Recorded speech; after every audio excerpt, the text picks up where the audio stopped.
I've been trying to trace the origins of Islam. But it's a bigger mystery than I'd ever imagined. This is the Holy Book of Islam, and it's the earliest source for Islam that we have. Find out where the Quran was composed, and you find out where Muhammad was operating, and then you get a picture of where Islam might have begun. In the Quran, it tells Muhammad to follow the path trod by Abraham. Maybe that's the place to start looking.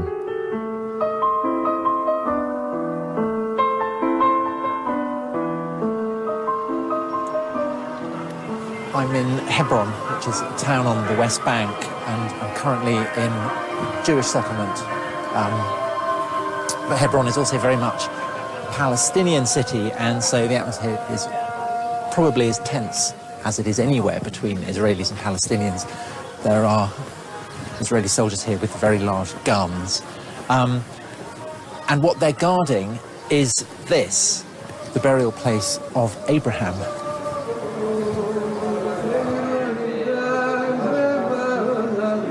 Abraham, through the line of his son Isaac, was the father of the Jews. When everyone else was still pagan, Abraham worshipped the one true God.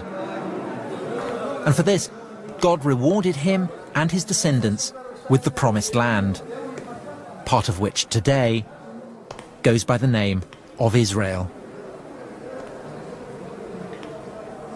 This is the tomb of Abraham. And the reason that the soldiers are here is that these are not the only people who regard him as their ancestor, and they're not the only people who believe that God gave them the promised land. On the other side of the grill are Muslims, and they tell a different story.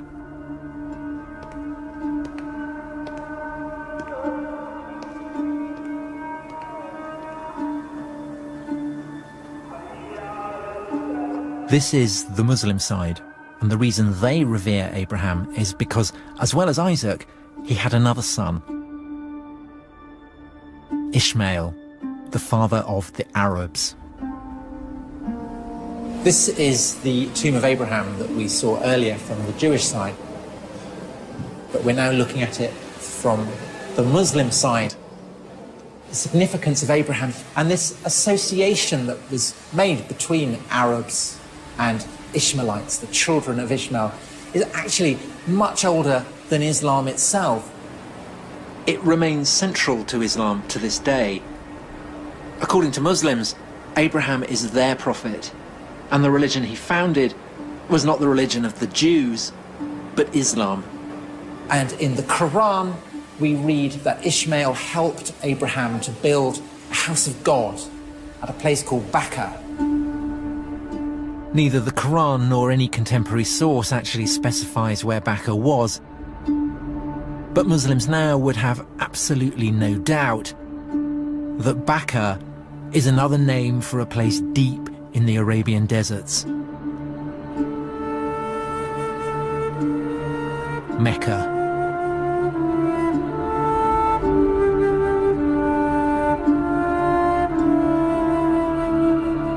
The holiest city in Islam, the birthplace of Muhammad.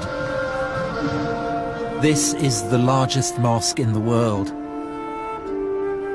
At its center, the Kaaba, the house of God, first built by Abraham and his son Ishmael, on foundations laid by the first man, Adam.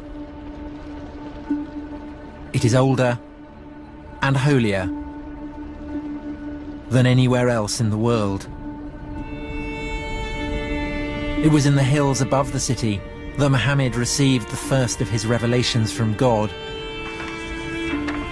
These revelations would form the holy book of Islam, the Quran, the very word of God. Mecca is where Muslims believe everything began. The crossroads of faith and history. Surely here then, you would think, we could find solid evidence for Islam's beginnings.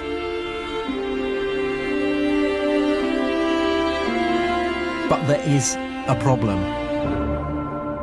Aside from a single ambiguous mention in the Quran itself,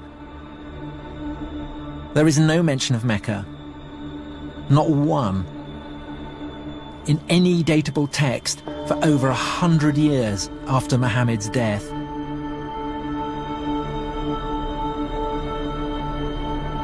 How can we know that Muhammad does come from Mecca? We can't. But on the other hand, if he doesn't come from there, you have to come up with a plausible alternative for where he might have come from, and why would you want to take that on? Why take it on?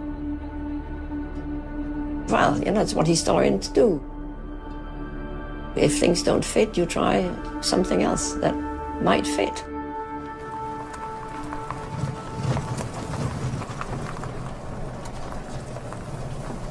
Here we go.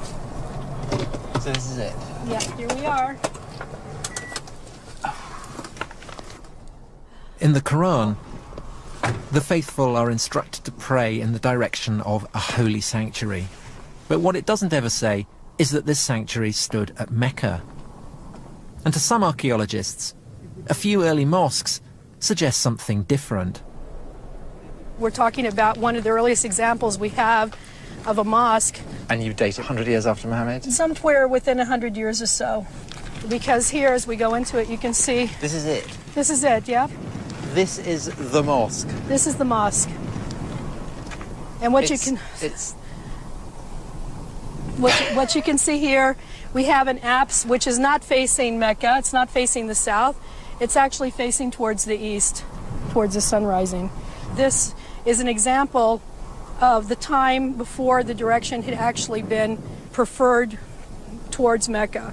So the implication of that is that at this early stage of Islam, the focus of prayer has not yet been absolutely fixed. The direction of prayer had not been well established yet.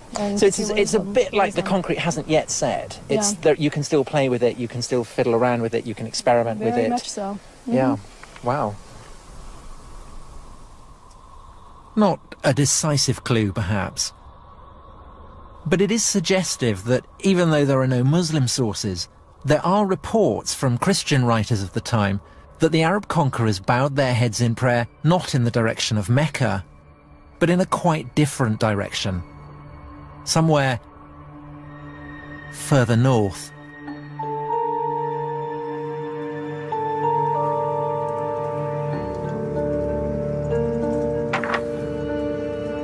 In the Quran, it never actually states that Muhammad lived in Mecca, nor that Mecca was where the first revelations took place. Does the material in the Quran point to Mecca being the setting for God's revelations to Muhammad? No, it doesn't. I mean, there is mention of a sanctuary. There is a sanctuary, for sure.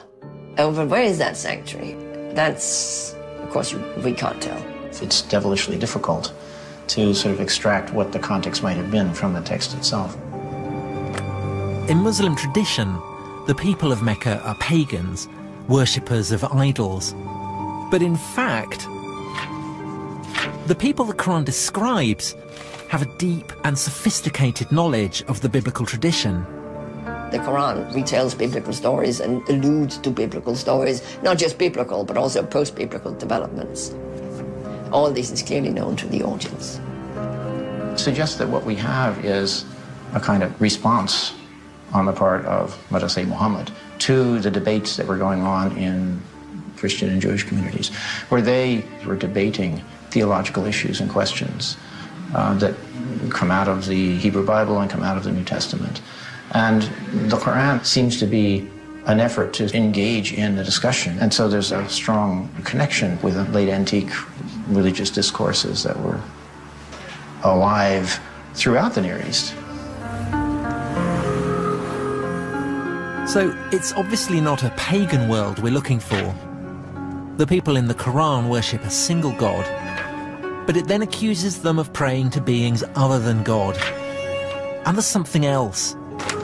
The people the Prophet addresses in the Quran are farmers, agriculturalists, but there was no agriculture in Mecca. Mecca does not have an agrarian base.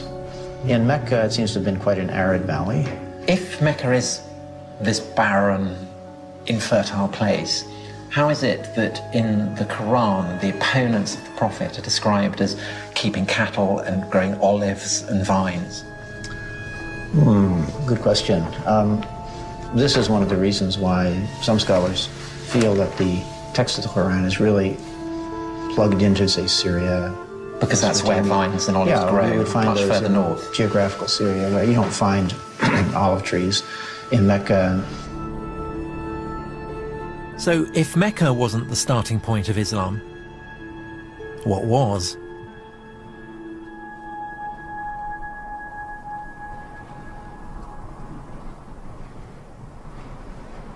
If you're following the clues in the Quran itself, then you're looking for a landscape inhabited by olive-growing Arabs who have a deep knowledge of the biblical tradition, but whose worship of a single God might seem to some a little shop-soiled. This is the city of Avdat, in the Negev desert. Back in the early 7th century, it was an Arab city on the very fringes of the Roman Empire. Nominally Christian, but with hints of a recently pagan past.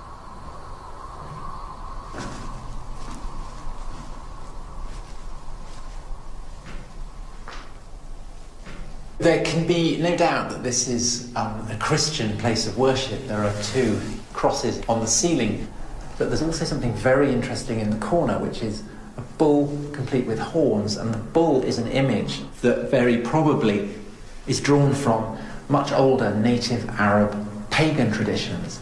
That doesn't mean that the Christians who built this were themselves pagan, but it does mean, I think, that they are giving their monotheism, their belief in a single God, a little bit of pagan colour. And that essentially is the crime that Muhammad in the Quran seems to be accusing his opponents of. But Avdat had more than the right religious complexion. It also had agriculture and olives. In the lifetime of Muhammad, all this would have been green. It would have been agricultural fields as far as the eye can see. Archaeology leaves no doubt that there was a sophisticated irrigation system here that really did make the desert bloom.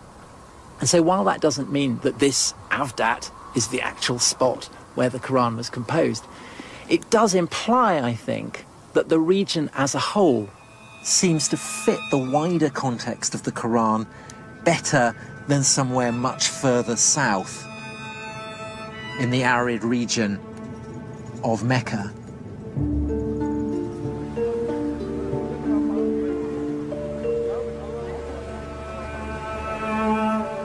When you read through and through the Quran, what's really striking as compared, say, to the Bible, which is full of allusions to recognizable landscapes that we know, in the Quran, it's an effort to find an allusion to any landscape or natural setting that we could actually pin down. In fact, in the whole of the Quran, there's really only the one exception. Not far from Avdat, a strange hint about where the Quran might actually have come from. We are on the southernmost shores of the Dead Sea, between what is now Israel and Jordan. Lot was the nephew of Abraham, and he went to settle down in a city called Sodom. And the people of Sodom were notoriously racy. Unsurprisingly, this provoked the wrath of God, he destroyed his city, and this is said to be the remains of Sodom, where the anger of God was poured down upon it. And the Quran. So also was Lot among those sent by us. Behold, we delivered him and his adherents, all except an old woman who was among those who lagged behind. Then we destroyed the rest. Truly, you pass by their sites by day and by night. But if the people being addressed by the prophet are passing this place by day and by night, then what's it doing here? 1,000 kilometers from Mecca.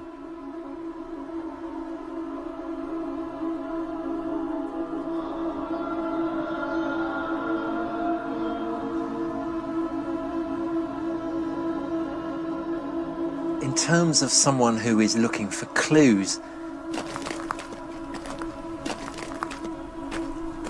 you are very much in the situation of someone who is panning for gold. And I think that this passage is just one little fleck.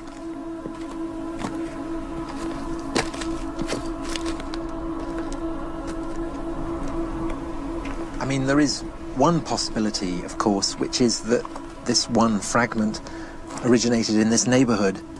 Perhaps the rest came from elsewhere. But that then begs the question of where all the various component parts of the Quran are coming from. Are they necessarily to be attributed to one person living at one time? Again, when you start asking that question, it's very hard to know how far to push it. It's from the West that this kind of history came up. That is, reason is the ultimate decider and judge of the truth. But what I'm saying is that those are not going to really give you the reason that is logically satisfying.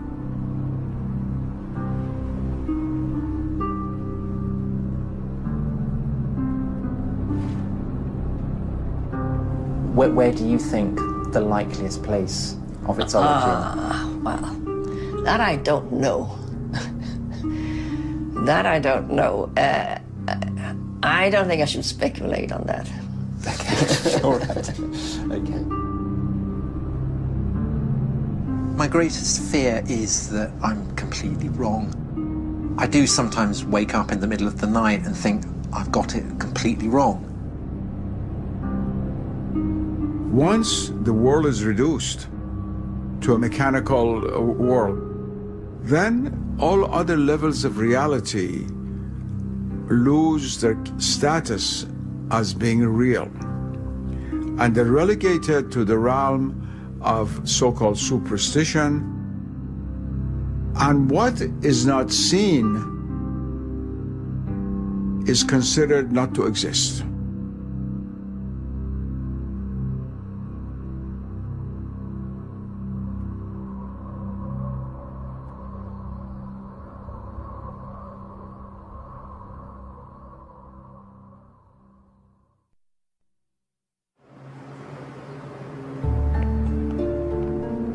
Trying to track the origins of Islam has been like chasing a mirage. The Arabs conquer half the world,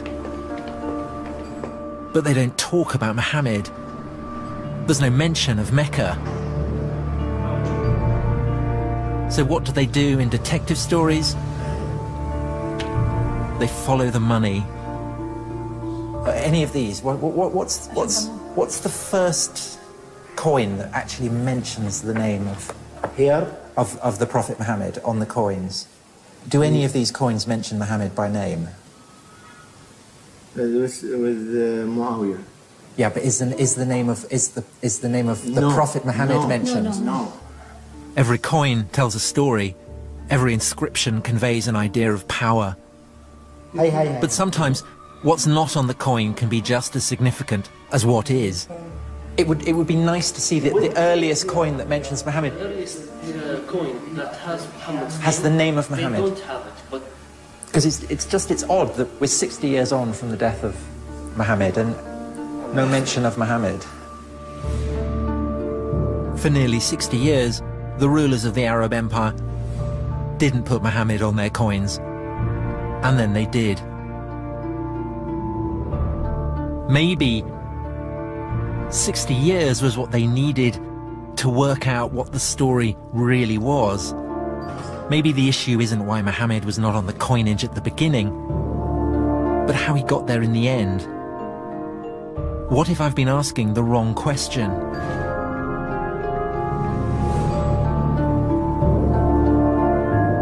What if it wasn't Islam that gave birth to the Arab Empire, but the Arab Empire that gave birth to Islam? The empire was rich beyond imagining. By the mid-680s, it stretched from northern Persia to Egypt and North Africa. But who had the right to rule it? A vital question on which the Arabs could not agree. And with so much to play for, they began to turn upon themselves.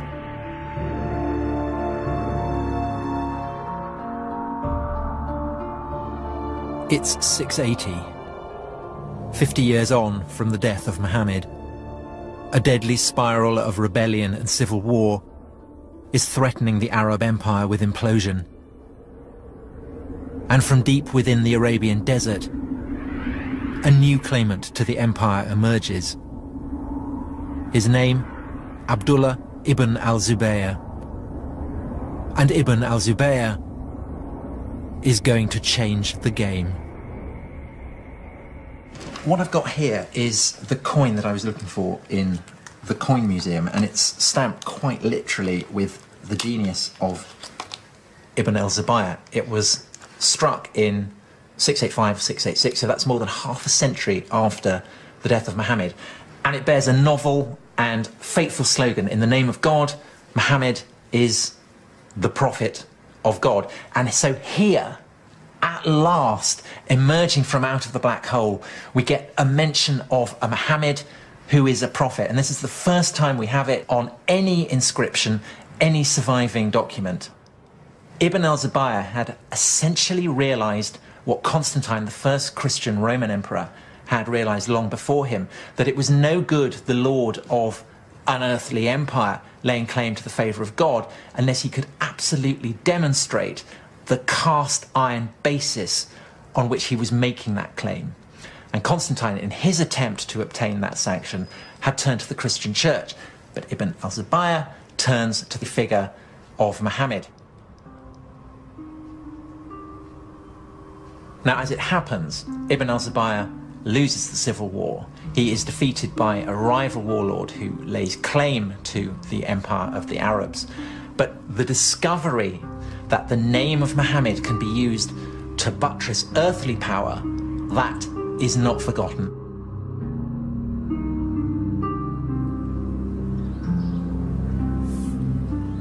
The Civil War had been a very close-run thing. And the victorious warlord, Abd al-Malik, had no intention of ever again allowing Muhammad's legacy to fall into the hands of a dangerous rival. The Romans had known all about religion and power. When they had become Christian, they had redrawn the map of Jerusalem. Now, Abd al-Malik set about fashioning a holy city of his own.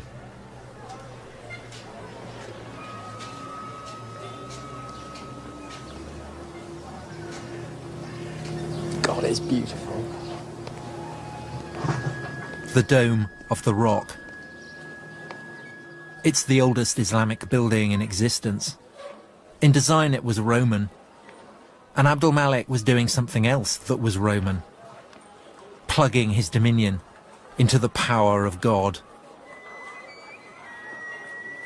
On the walls, there is an unequivocal mission statement.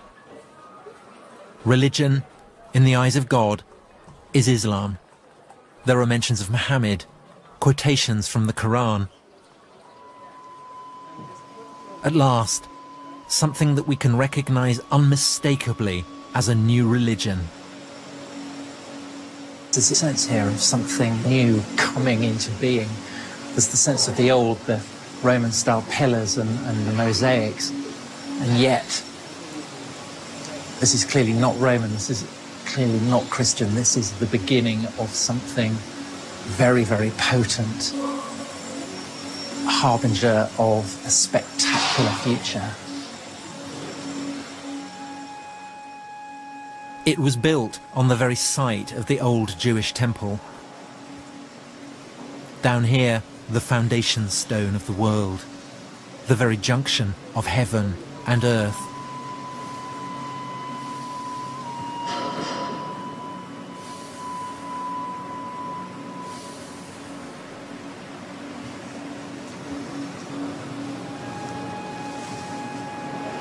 This is quite possibly one of the most awesome places on the entire planet. It is deeply, deeply holy, not to one, but to two great religions. It's the place where Jews believe God inhabits on earth, the Holy of Holies, the Shekinah. And to Muslims, it is the cave that Muhammad prayed in after being brought here from Mecca before he ascended to heaven to be confirmed as the seal of the prophets. So, in religious terms, this is like a sort of nuclear reactor, firing out isotopes and power.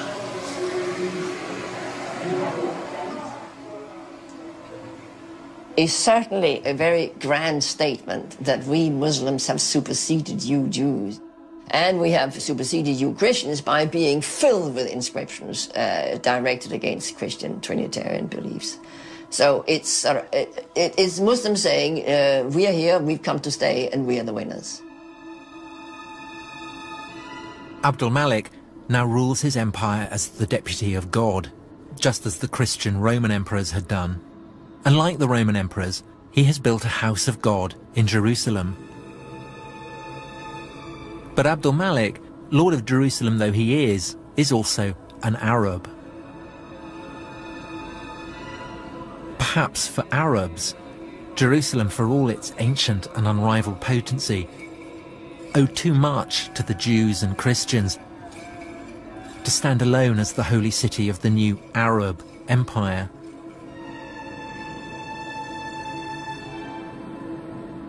A poet at Abdul Malik's court describes him as the lord of two houses sacred to God, one in Jerusalem and one, well, he doesn't say where it is. And for 100 years after the death of Muhammad, no one says where it is.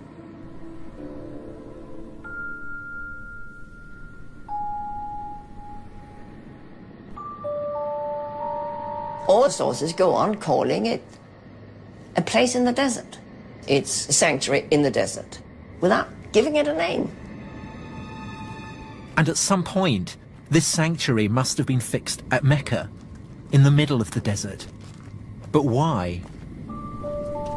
The truth of the matter is we don't know what was the true religion of the first Arab conquerors. It's an Arab story. Arabs come from the desert. God is speaking to the Arabs. They don't want Jews or Christians having any influence on Muhammad. الرسول عليه الصلاة والسلام كان عربيا. المسلمين هذه كلها من ذريته. يعني هذه احنا من ذرية النسل. The Quran is in Arabic. The Quran is full of characters from the Bible. But if the book came out of the desert, how did these characters get there? We have nothing. We have this one book out of a nothing. We don't have the key that can unlock the tradition. But maybe that's the point. We're not supposed to unlock the tradition. God's message comes to a prophet. The prophet lives in a desert. There is no room for anyone else. It's remote. It's remote. It's uncontaminated. It's pure. It's a place where we can rule out that Muhammad got his ideas from others than God.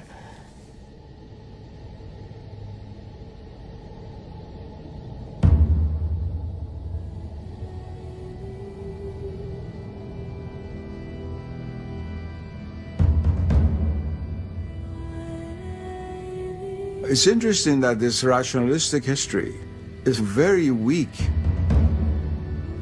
in being able to provide causes for certain effects. Not being able to know something is no proof that it doesn't exist. You begin by looking in the record, and all you find is emptiness. And you end up in the desert, and all you see is emptiness. But perhaps the emptiness is the answer. Maybe Mecca gave Islam what it most needed. A blank sheet where Muslims could put their prophet beyond the reach of history.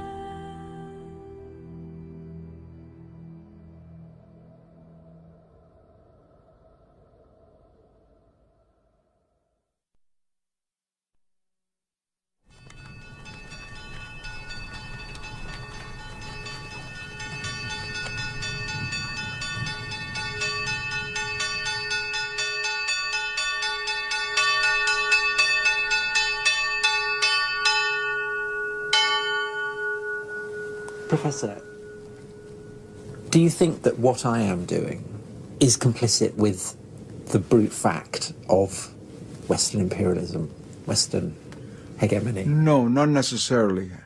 As long as you remain aware of what you're doing. If you come as a Western scholar or historian, and in all honesty, present what your worldview is, and let's say when I look at the Islamic world, from this paradigm, this is what I see, and bring out why this is different from how Muslims see themselves. That, I think, is a very honest effort, and is a good effort. But if you try to act as a doctor to a child, take this medicine, is good for you, you don't know, you're eating the wrong thing, this is how it should be, that's where the problem begins. And the Muslim world is not going to accept that. The days when the British would bring scholars from England to teach Indians how to be Hindus and Muslims is finished. It's finished. It's true, before I began, I did have preconceptions. I was brought up a Christian, but I was also brought up in an environment that questions everything. Studying ancient history is a process of paint stripping, tearing away stories that you want to believe the literal truth of. This is supposed to be Mount Sinai, where Moses saw the burning bush, where God gave him the 10 Commandments. But there's no historical evidence for any of this. Christian monastery, Roman fortifications, the old partnership, God and empire. Between them, they turned this place into Sinai. In my heart, I want to believe it, but my head won't let me. We believed that there was a living tradition kept by the people here, that this is where God had revealed himself in an extraordinary way. How much would it matter if it turned out that this wasn't the place where Moses had received the 10 Commandments? But the spiritual encounter with God is more important. The reality is there, even if your eyes aren't open to see things in actuality. God is always present, but you're not aware of his presence. Ultimately, the city of God matters more than the city of man. Yes.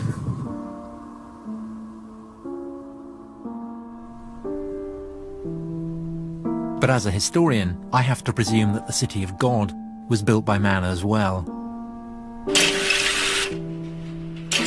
I wanted to map the human past in human terms, to make a map that fits the facts. But I travelled to places where the maps revealed a heavenly plan, sacred lands, sacred places.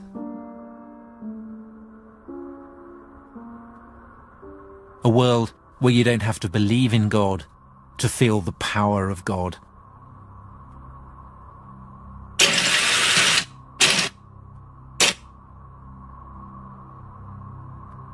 This is the Promised Land.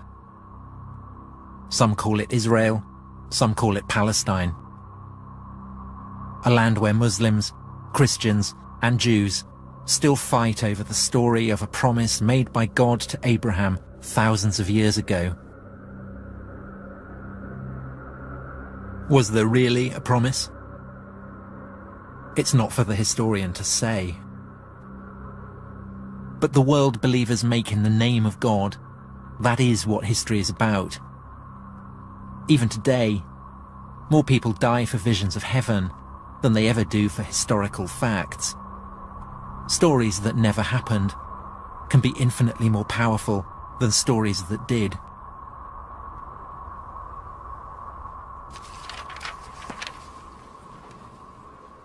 I set out to write the story of the beginnings of Islam. If you're a Muslim, then there's no problem. Everything is explained by God. But I'm not a Muslim. And I don't think that civilizations appear like lightning from a clear blue sky. What I think now is that Islam emerged from a whole range of circumstances. From the religions and the empires and the convulsions of the world that witnessed its birth. And yes, of course, it is still the case. The black hole that surrounds Islam's beginnings doesn't give up its secrets easily. But maybe we are getting somewhere. The search for the historical Muhammad, for the origins of the Quran, for the whereabouts of the first sanctuary, for the way Islam evolved out of the Arab Empire. These are pieces of a whole new story.